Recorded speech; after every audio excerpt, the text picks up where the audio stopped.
tungkol sa rising Filipino boxer na si Kenneth Lluber na nasa ilalim ng Seiko X-Lash Motion. Sa isang post, buong kumpiyansa niya ibinahagi ang kanyang paghanga at mataas sa paniniwala sa kakayahan ng Pinoy fighter.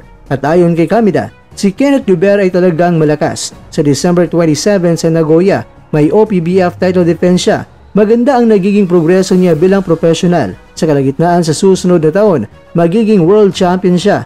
Global ang boxing kaya patuloy kaming magko-contract worldwide. Malinaw na nakikita ni Kamida ang potensyal ni Lluber na unti-unting umaakyat sa rankings matapos ang sunod-sunod na impresibong panalo.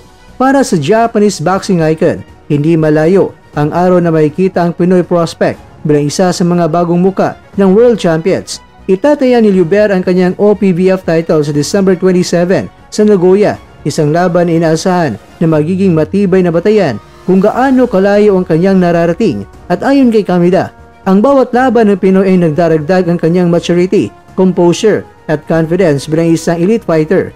Binanggit din ni Kamida na ang kanilang promotion ay patuloy na maghanap ng mga atleta sa iba't ibang bansa dahil ang boxing ay isang global sport. Kaya naman, ang pagkakasama ni Lluber sa Seiko X-Lash ay malinaw na patunay na mataas ang tingin ng Japanese boxing scene sa kalidad ng mga Filipino boxers.